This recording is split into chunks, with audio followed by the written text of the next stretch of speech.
안녕하세요. 여기는 제주살롱입니다. 저는 제주살롱에서 책방 지키고 있는 북집사예요. 네, 오늘도 이달의 책을 두 권 가져왔는데요. 철학 에세이 한 권, 국내 소설집 한 권, 이렇게 두 권을 가져왔어요. 이졸데 카림의 나르시시즘의 고통과 출판사 프란츠에서 발간된 음악 소설집이에요. 그럼 한 권씩 소개해 보도록 하겠습니다. 먼저 음악 전문 출판사죠. 프란츠라는 출판사에서 기획해서 발간된 음악 소설집이라는 책이 있는데요. 김연한 작가, 김현수 작가, 윤성희 작가, 은희경 작가, 편혜영 작가 이렇게 5명의 국내에 쟁쟁하신 작가님들께서 단편집을 실어주셨고요. 음악 소설집인 만큼 음악을 모티브로 해서 쓰여진 소설이에요. 그래서 출판사에서 작가님들에게 단편을 의뢰할 때도 음악을 모티브로 해달라 이런 요청을 했고요. 그래서 작가님들께서 그래서 소설들에 보면은 어떤 특정한 음악이 등장하기도 하고요. 아니면은 음악에 관련된 이야기가 등장하기도 하고 그렇습니다. 우선 작가님들의 이름을 보면 아시겠지만 국내 문학계에서 중견 작가로 자리를 잡고 계신 분들이고요. 많은 분들에게 사랑받는 그런 작가님들이고, 그래서 이 작가님들의 소설을 한 책에 모아서 볼 수 있다는 것만으로도 충분히 매력적인 소설집이고, 더군다나 음악이 등장하니까 저 같은 사람에게는 굉장히 매력적으로 다가오는 소설집이고요. 프란츠에서 발간되는 모든 책들이 그렇지만 굉장히 간결한 디자인의 고급스러운 그런 재질과 모양새를 하고 있습니다. Simple is the best 라는 말이 있죠. 그 말은 정말 이 출판사의 책 디자인의 모토로 어울리는 말 같아요. 항상 이렇게 단색 위주로 글자만 얹혀서 디자인된 표지인데 어떻게 보면 굉장히 디자인되어 있지 않은 디자인처럼 보여지는데 굉장히 고급스러운 그런 느낌을 풍긴다는 것이죠. 책 표지로 되어 있는 이 한지 같은 책 표지를 이렇게 넘기면 또 안에는 이렇게 한자로 음악소설집 이렇게 새겨져 있는 또 하나의 고급스러운 디자인을 만나보실 수 있어요. 그래서 이 책에 뒤에 작가들 인터뷰한 후기가 있는데 거기에 모두 작가님들께서 프란츠에서 기획한 소설집이라고 해서 참여했다라는 그런 인터뷰를 읽어볼 수 있을 만큼 독자들과 작가들에게 사랑받는 출판사인 것 같습니다. 소설 내용을 하나하나 간략히 소개해 드리자면요. 김연한 작가님의 소설은 안녕이라 그랬어 라는 제목을 하고 있고요. 어떤 한 여성이 영어를 배우기 위해서 온라인 수업을 듣는데 그 온라인 수업을 가르치는 영어 교사인 중년 남성이 등장을 해요. 그와 이렇게 짧게 이야기를 주고받다가 미묘하게 서로 연결되는 마음을 느끼게 되는데 그 마음을 다 풀어놓지 못한 채로 서로 헤어지게 되는 아주 간단한 그런 줄거리를 가지고 있지만 여운은 길게 남는 그런 소설이에요. 제목이 안녕이라 그랬었는데 여기서 안녕이라는 말이 처음 만났을 때 반가움을 표시하기도 하지만 헤어질 때 하는 인사이기도 하다라는 설명을 하는 장면이 있어요. 그런데 이제 그런 설명처럼 두 인물도 그렇게 헤어지게 된다라는 것을 이제 의미하고 있고 또 한편으로는 안녕이란 말이 잘 지내고 있음을 뜻하는 말이기도 하잖아요. 그런 세 가지 의미를 소설에 이렇게 녹여내고 있고요. 여기에 등장하는 음악은 러브 허츠라는 그런 노래인데 이 러브 허츠라는 노래를 듣는 장면부터 소설이 시작이 돼요. 그리고 김현수 작가의 작품은 수면 위로라는 그런 작품인데 여기서 수면 위로라고 했을 때 수면이 그 물 위의 수면을 의미하기도 하지만 또 한편으로는 우리가 잘 때의 수면, 잠들었을 때의 수면을 중의적으로 의미해요. 그래서 그런 중의적인 의미를 의도했다라고 뒤에 인터뷰에 나오기도 하고요. 김현수 작가님의 이 작품은 굉장히 그 시간 개념이 독특한데요. 예전에 쓰셨던 이토록 평범한 미래라는 작품에서도 그 시간에 대한 개념을 다르게 바라보는 그런 소설을 쓰신 바 있는데 그것과 유사한 방식입니다. 그래서 시간이 왔다 갔다 하거나 반복되거나 이런 지점이 있고요. 그래서 조금 혼동스럽긴 하지만 한편으로는 그래서 굉장히 재미있는 플롯 구성으로 되어 있고 인물들이 서로 다른 시간대에 있지만 왠지 서로 만나는 듯한 그런 착각이 일기도 하고, 그리고 특별히 이 작품은 굉장히 철학적인 사유를 담고 있는 지점이 있어요. 그래서 인간의 어떤 생각의 한계, 사유의 한계를 얘기를 하면서 그것을 넘어설 것을 얘기하는 그런 장면들도 등장을 하거든요. 그와 관련된 문구를 한번 읽어보겠습니다. 태어날 때부터 물고기는 물속에 있었다. 한 번도 물 밖으로 나가본 적이 없기 때문에 물고기는 자신이 자유가 뭔지 모른다는 사실을 모르고 있었다. 그렇기 때문에 물고기는 자신이 자유롭다고 생각했다. 그러다가 어느 날 물고기는 수면 위에 뭔가가 있다는 것을 알게 된다. 물고기는 그 뭔가의 이름을 부를 수가 없었다. 그저 물의 바깥이라거나 물이 아닌 것이라고 부를 뿐이다. 아는 것이라고는 물뿐이다. 그런 이름밖에는 붙일 수 없다. 그래서 거기 분명 뭔가가 있는데도 물고기는 수면까지 가서는 되돌아올 수밖에 없다. 물의 바깥, 물이 아닌 것은 물고기에게 없는 것이니까. 하지만 물의 바깥에서 물고기를 지켜보고 있는 우리는 그 이름이 하늘이라는 것을 안다. 물고기에게 없는 것이 우리에게는 있다. 그렇게 우리는 물속의 물고기를 들여다보고 있다. 또 다른 뭔가는 그런 우리를 들여다보고 있을지도 모른다. 평생 자기 생각 안에서만 헤엄치다가 그 생각 안에서 죽을 우리를, 그리고 그 생각 안에서 다시 태어날 우리를. 네, 굉장히 의미심장한 그런 문장이죠. 우문한 개구리라는 말이 있잖아요. 이 말이 어떤 하나의 생각에 갇혀있는 사람들을 지칭하거나 뭔가에 대해서 깊이 알지 못하면서 아는 체 하는 그런 사람들을 비꼬는 말로 쓰이곤 하지만 사실은 우리 모두가 우문한 개구리가 아닌가, 이런 생각이 들 때가 있잖아요. 평생 자기의 생각 안에서만 헤엄치다가 그것이 자기 생각 안에 불과하다는 것을 우리는 언제 깨달을 수 있는지 이 소설을 통해서 한 번 더 생각을 해보게 됩니다. 그래서 부처 이야기도 나오고 깨달음 이야기도 나오고 그러거든요, 이 소설에서. 김현수 작가님의 최근 작품 세계가 점점 깊어지고 있다는 것을 느낄 수 있는 지점이에요. 그리고 김현수 작가님의 이 작품에 등장하는 음악은 드뷔시의 달빛이에요. 드뷔시의 달빛과 함께 오므라이스라는 음식이 굉장히 중요한 모티브로 등장하는데, 그것도 같이 소설을 통해서 확인해 볼 수 있길 바라겠습니다. 그리고 다음 작품은 윤성희 작가님의 자장가인데요. 여기서 등장하는 음악은 그야말로 자장가이고요. 자장가라는 말에서 우리가 알 수 있듯이 부모와 자식 간의 관계를 다루고 있고, 자식을 잃은 부모의 마음과, 그리고 또 한편으로는 자식을 잃어서 슬퍼하는 부모를 보는 그 자식의 입장, 자신을 잃지 못하고 아파하는 부모를 위로하기 위해서 부모의 꿈속에 나타나는 그런 자식의 심정을 또 볼 수가 있어요. 그래서 읽다 보면 굉장히 가슴이 아프면서도 짠해지는 그런 소설입니다. 그리고 그 다음 작품은 은희경 작가님의 웨더링이라는 제목의 작품입니다. 이 웨더링은 신카이 마코토의 애니메이션 영화 날씨의 아이에서 따왔다고 하고요. 날씨가 또 중요한 모티브로 등장을 하기도 하고, 또 여기서는 그야말로 음악이 굉장히 중요한 소재고 음악가가 등장을 해요. 등장하는 음악은 홀스트라는 작곡가의 행성이라는 교향곡이 등장을 하고요. 그 행성이라는 교향곡을 악보를 보면서 머리로 연주하는 그런 음악가가 등장을 해요. 그 음악과와 관련이 있는 음악평론가, 그리고 다른 목적으로 여행을 떠나는 어떤 두 여성이 기차의 한 테이블에 같이 앉으면서 벌어지는 이야기입니다. 아마도 이 음악소설집에 가장 어울리는 소설이 아닌가 싶어요. 음악 이야기가 굉장히 많이 나오고요. 그래서 여기서 음악에 관련돼서 언급한 문장을 하나 읽어보도록 하겠습니다. 나는 이걸 백묵이라고 배웠어. 저건 칠판이 아니라 흑판이고. 무슨 뜻인지 알겠냐?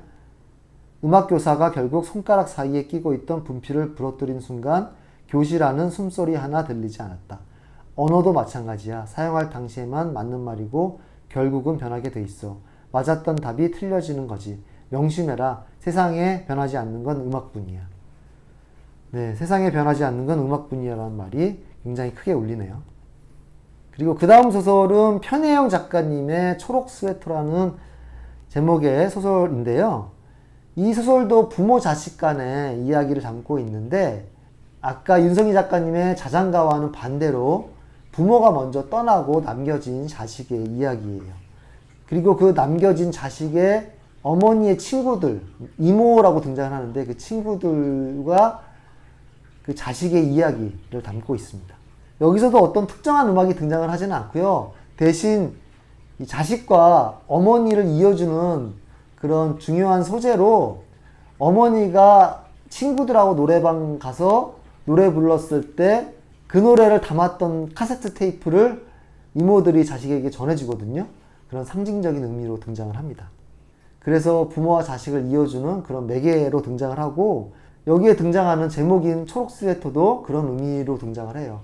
마치 상실된 마음을 내가 하나하나 이렇게 꿰매가듯이 그 초록 스웨터를 본인과 그 주변의 다른 사람들이 돌려가면서 스웨터를 짜거든요. 그래서 한 사람의 상처를 같이 꿰매가는 그런 이야기라고 할 수가 있겠어요. 근데 이 소설집의 또 재미있는 부분은 프란츠에서 이 소설을 기획하면서 어떻게 참여하게 됐는지, 그리고 어떤 마음을 썼는지 이런 것들에 대해서 인터뷰하는 인터뷰집이 있어요. 소설을 어떤 의도로 썼고 소설 안에 숨겨둔 어떤 재미있는 그런 장치나 상징 같은 것들도 스스로 얘기하는 장면도 있고요. 각 작가들의 작가 세계에 대해서 어느 정도 숙지를 하고 난 상태에서 하는 질문이라서 굉장히 문학적으로도 의미 있는 질문과 대답을 드릴 수가 있습니다. 그리고 이 소설집을 위해서 특별히 찍은 이런 프로필 사진들도 보실 수가 있습니다. 역시 프란츠답게 굉장히 우아하게 찍었죠. 흑백이지만 우아한 사진도 그런 프란츠의 미학을 담고 있는 것 같습니다.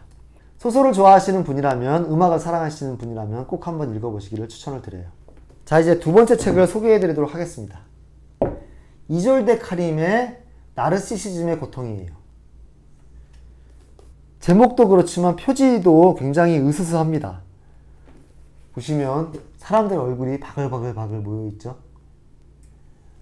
은빛 양장에 사람들 얼굴이 이렇게 가득 모여있는데 이 사람들의 표정이 뭐라 그럴까요? 조금 음산하다 그럴까요?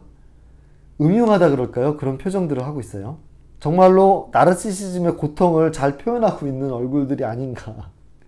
뭔가 기쁜 것 같지만 안으로는 불만족스러운 그런 얼굴이라고 할까요? 그런 이중적인 면모를 가지고 있는 표정들인데, 이 책에서 얘기하고 있는 나르시시즘의 고통도 그런 이중적인 측면을 얘기하고 있거든요. 이졸데 카림은 제가 작년에 이달의 책으로 한번 소개해드린 바 있는 타자와 나라는 책을 쓰신 분이에요. 제가 그 책을 작년에 읽고 너무 깊은 감명을 받아서 그 책을 읽었을 당시에 굉장히 이런저런 생각을 많이 했던 기억이 나는데, 최근에 이분의 후속작이 출간이 되었다는 소식을 듣고 제가 정말 득달같이 구매를 해서 도착하자마자 책을 읽어봤어요. 결론적으로 말씀드리면은 그 타자와 나의 버금가는 그런 철학 에세이라고 생각을 하고요. 그 책도 그렇고 이 책도 그렇고 지금의 현대사회를 너무너무 잘 꿰뚫고 있다. 지금의 현대정치, 현대인에 대한 시대적인 통찰력이 어마어마하다. 이렇게 말씀드릴 수가 있겠고요. 다만 추가로 말씀드리고 싶은 거는, 이 책이 철학 에세이라고 제가 소개를 했지만 철학 에세이라고 하기에는 좀 더 전문서적에 가까워요.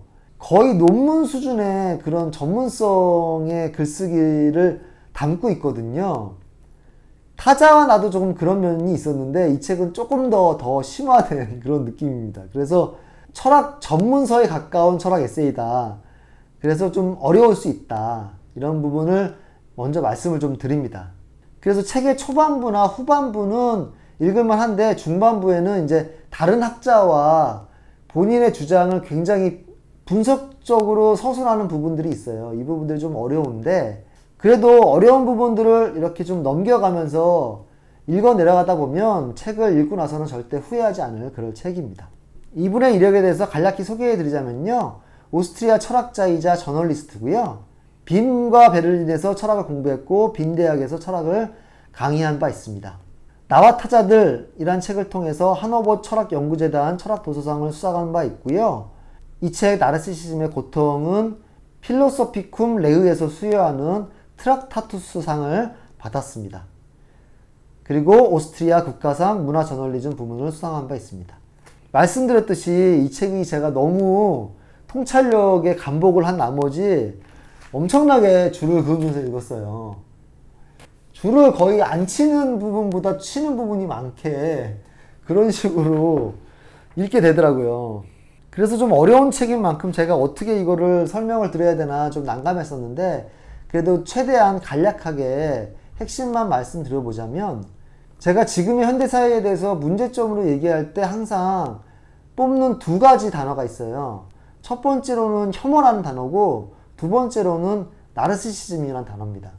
제가 혐오에 대해서는 저번 달에 이달의 책으로 선정했던 누스바움의 타인에 대한 연민이라는 책이 있는데, 그 책이 혐오와 두려움을 다루고 있는 책입니다. 그 책을 통해서 말씀을 드린 바 있고요. 그 책도 철학자가 쓴 책인데 굉장히 시대적인 통찰력이 크거든요. 이 책은 나르시시즘에 대해서 본격적으로 다루고 있는 책인데, 이 책의 제목이 나르시시즘의 고통이잖아요.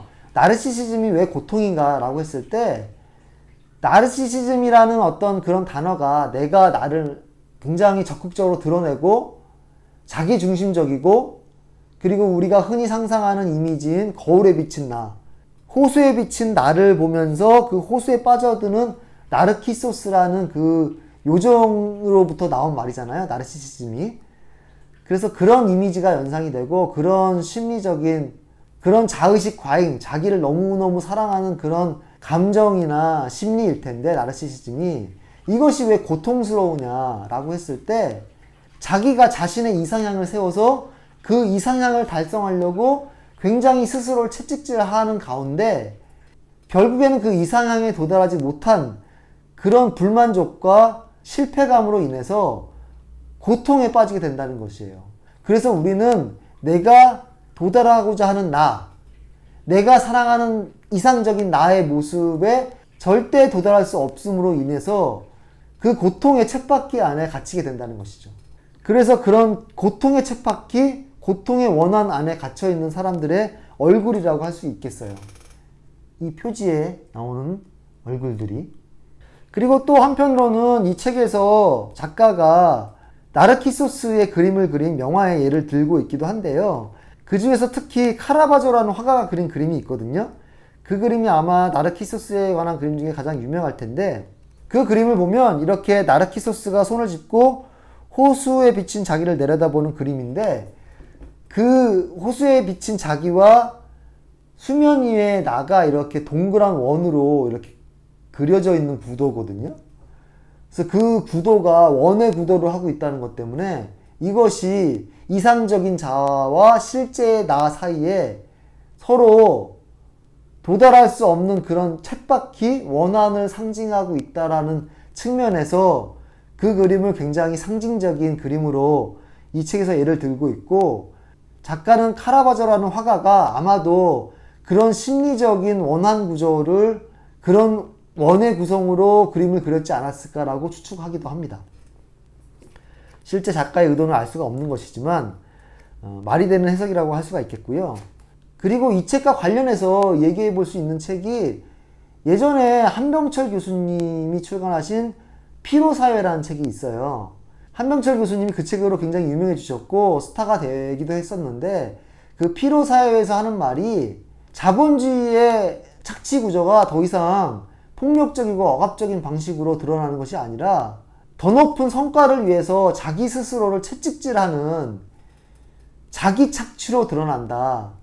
그래서 끊임없는 피로를 겪을 수밖에 없는 사회이고, 그 피로는 자신의 자발성에서 비롯되는 착취이다. 이렇게 설명해서 굉장히 그 설명이 신선했던 그런 책인데, 이 책도 비슷한 그런 구조를 하고 있어요. 마찬가지로 자본주의의 착취 구조가 자기 착취 구조, 자신의 자발적인 그런 착취의 모습을 하고 있는데, 그 피로사회와 다른 점은 그 피로사회에서의 노동자는 어떤 성과, 더 좋은 성과, 더 높은 성과, 이런 것들을 위해서 자신을 채찍질하는 반면에, 이 나르시시즘의 고통은 그런 겉으로 드러나는 성과가 아니라 자기 이미지, 자기가 스스로 자기에게 부여하는 이상적인 이미지. 그러니까 나르키소스가 마치 수면 위에 비친 자기를 보면서 자기의 이상을 사랑하듯 그렇게 자기 이상적인 모습에 도취되어서 자신을 착취하는 그런 식의 형태로 자본주의 착취 구조가 드러난다. 그래서 여기서는 그런 자기 착취를 자발적 복종이라는 말로 설명을 해요.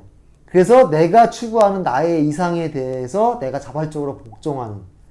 그리고 여기서 짚어볼 것은 왜 그런 나르시시즘이 특히 지금의 사회에 이렇게 대두되고 있느냐라고 했을 때 역시나 핸드폰, 소셜미디어를 들지 않을 수가 없어요.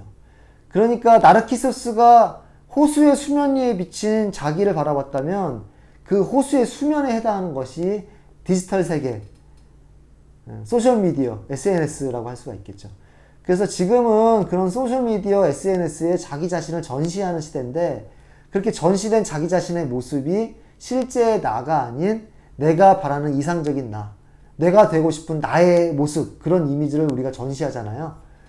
그리고 내가 전시해 놓은 나의 이미지를 내가 쫓아가려고 아등바등하는, 하지만 결국엔 가닿지 못함에서 오는 그 불만족과 공허함, 거기서 오는 고통, 이런 것들을 이 책이 조금은 학문적으로, 철학적으로, 개념적으로 설명하고 분석하고 있다고 보시면 되겠습니다.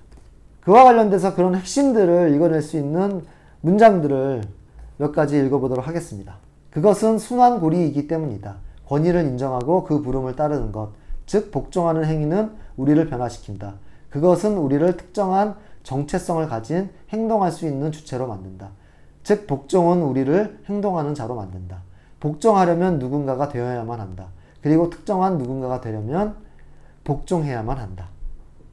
그러한 자발적 복종을 벗어나는 출구도 그리 쉽게 찾을 수는 없다. 자발적 복종, 그것은 오직 가까스로 풀리는 연료다. 네. 이 자발적 복종을 풀기가 어렵다고 얘기를 하는데요. 그것은 내가 나에 도취되어 있는 그런 감정이 자발적 복종이라는 것을 내가 스스로 인지할 수 없기 때문이기도 합니다. 나르시시스트는 곱빗 불린 자본주의의 현실을 보여준다. 또한 나르시시스트는 순수 경쟁 사회의 진실을 드러낸다. 순수 경쟁 사회는 나르시시스트를 통해 그 민낯을 보인다.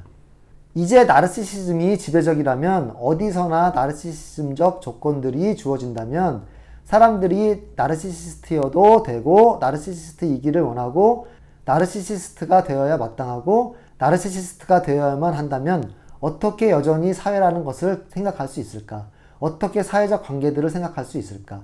모든 사람이 완전히 따로따로 살 수밖에 없지 않을까? 근데 이 문장도 굉장히 우리가 생각해 봐야 될 문제인데, 나르시시즘이 문제인 이유는 내가 스스로 고통받기 때문이기도 하지만 사람들 간의 관계를 끊어놓기 때문이기도 해요.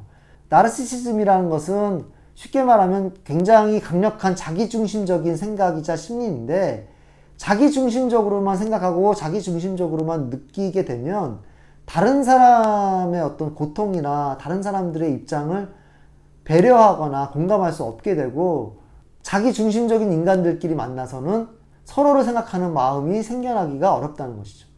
그것이 나르시시즘적인 지금 사회의 문제점이고, 그것이 지금 현대인들이 처한 고독과 고립의 원인이라고도 할 수가 있겠어요. 그들은 타자의 기능을 하지 않는다. 그들은 관객이다.